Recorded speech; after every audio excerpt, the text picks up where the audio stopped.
नमस्कार दोस्तों। कभी सोचा है कि हम, आप, मैं, ये सब आए कहाँ से? हमारी कहानी की शुरुआत आखिर हुई कहाँ से? आज हम एक ऐसे जबरदस्त सफर पर चलने वाले हैं जो करीब 20 अरब साल पहले एक महाविस्फोट से शुरू हुआ और आज हम तक पहुंचा है। जी हाँ, ये कहानी है एवोल्यूशन की, बिग बैंग से लेकर हमारे बनने तक की। तो चलिए इस रोमांचक यात्रा में गोता लगाते हैं। ये बात सोचने में ही कितनी कमाल की है ना? जब हम रात को आसमान में चमकते तारे देखते हैं तो हम असल में टाइम ट्रैवल कर रहे होते हैं। उनकी रोशनी को हम तक पहुंचने में लाखों करोड़ों साल लग जाते हैं। मतलब हम उन्हें वैसा देख रहे हैं जैसे वे पास्ट में थे। और यही एहसास एवोल्यूशन की नींव है। ये समझना कि जिंदगी एक झटके में नहीं बनी, बल्कि ये अरबों सालों की एक बहुत लंबी और गहरी कहानी है। तो आज के हमारे सफर का मैप कैसा होने वाला है? सबसे पहले हम जानेंगे कि जीवन की पहली चिंगारी कहाँ से आई। फिर समझेंगे कि नॉन लिविंग केमिकल से पहली लिविंग सेल कैसे बनी। इसके बाद हम मिलेंगे डार्विन के रेवोल्यूशनरी आइडिया से। फिर एवोल्यूशन के सबूतों की पड़ताल करेंगे और हाँ, आखिर में एग्जाम्स के लिए कुछ सबसे जरूरी सवालों पर भी नजर डालेंगे।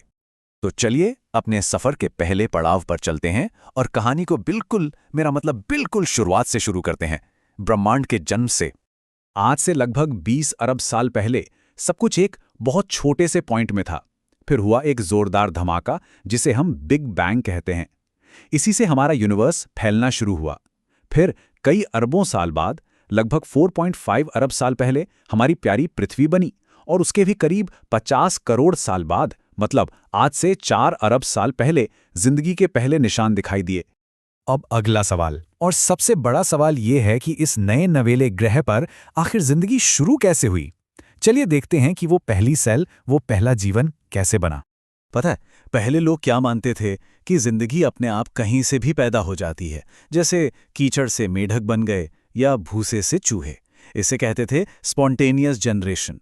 लेकिन फिर आए महान वैज्ञानिक लुई पास्चर और उन्होंने अपने एक्सपेरिमेंट से ये साबित कर दिया कि भाई ऐसा नहीं होता। जीवन केवल पहले से मौजूद जीवन से ही आ सकता है। इसे बायोजेनेसिस कहते हैं। तो अगर जीवन सिर्फ जीवन से आता है तो सबसे पहला जीवन कैसे आया?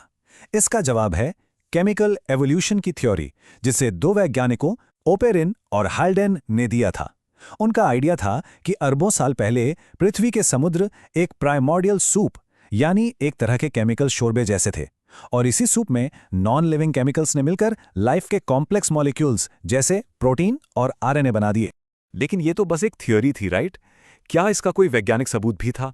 क्या हम लैब में लाइफ के इन बिल्डिंग ब्लॉक्स को बना सकते हैं? इस सवाल का जवाब 1953 में मिला, मिलर और यूरे के एक कमाल के एक्सपेरिमेंट से। देखिए, उन्होंने एक बंद फ्लास्क में मीथेन, अमोनिया और हाइड्रोजन जैसी गैसें लीं, साथ में पानी की भाप, और फिर बिजली के स्पार्क से वैसा ही माहौल बनाया जैसा शायद अरबों साल पहले की पृथ्वी पर था, जब आसमान में बिजलियां कड़कती थीं। और नतीजा वाकई चौंकाने वाला था। कुछ ही हफ्तों में उस फ्लास्क के पानी में अमीनो एसिड्स बन गए, वही मॉलिक्यूल्स जो प्रोटीन बनाते हैं और लाइफ की एकदम बेसिक चीज हैं। ये पहली बार था जब इंसानों ने लैब में ये साबित कर दिया था कि हाँ, लाइफ के building blocks non living chemical से अपने आप बन सकते हैं। चलिए अब इस कहानी में आगे बढ़ते हैं और एवोल्यूशन को समझने में जो सबसे बड़ा मील का पत्थर है, यानी चार्ल्स डार्विन के जबरदस्त काम की ओर चलते हैं। चार्ल्स डार्विन एक नौजवान नेचुरलिस्ट HMS बीगल नाम के जहाज पर बैठकर दुनिया घूमने निकले।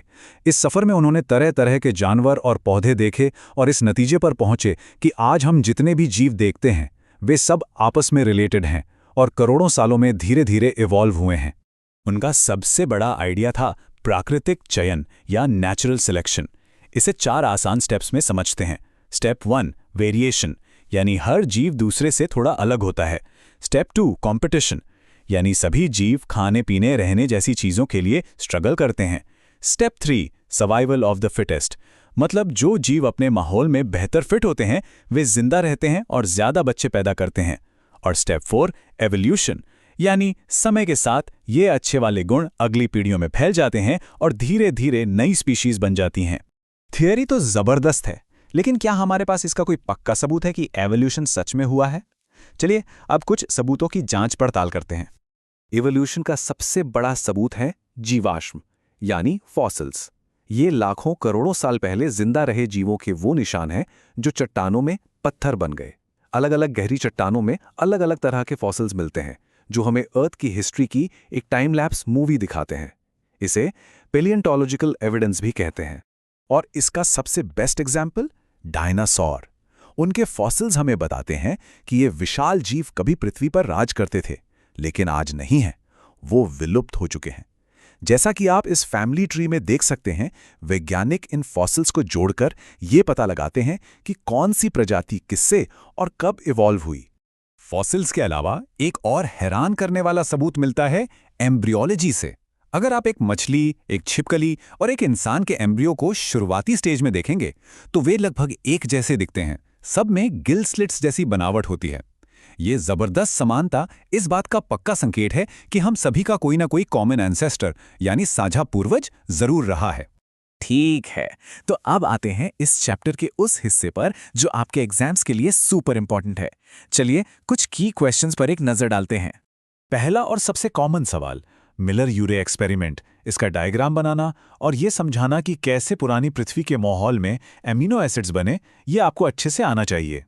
दूसरा इंपॉर्टेंट सवाल है डार्विन की थ्योरी के बारे में। नेचुरल सिलेक्शन के वो 4 स्टेप्स याद है ना? वेरिएशन, कॉम्पिटिशन, सर्वाइवल और एवोल्यूशन। बस यही लिखने हैं। और तीसरा फॉसिल्स के बारे में, पैलियंटोलॉजिकल एविडेंस क्या है और इसका एक एग्जाम्पल जैसे कि डायनासोर देना बहुत जरूरी है। ये सवाल भी अक्सर पूछा जाता है। जाने से पहले इन की टर्म्स पर एक नजर डाल लीजिए, इन्हें जरूर याद रखेगा।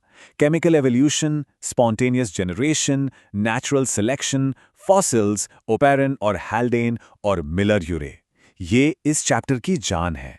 तो बिग बैंग के बाद बने केमिकल से लेकर पहली सेल के बनने तक और फिर उससे आज के इतने कॉम्प्लेक्स लाइफ फॉर्म्स तक, एवोल्यूशन असल में लाइफ की अपनी कहानी है। उम्मीद है कि एवोल्यूशन की ये कहानी आप सबको पसंद आई होगी और सब कुछ अच्छे से समझ में आया होगा। ऐसे ही और चैप्टर्स को आसानी से समझने के लिए चैनल को लाइक, शेयर और सब्सक्राइब करना बिल्कुल ना भूलें। मिलते हैं अगली बार।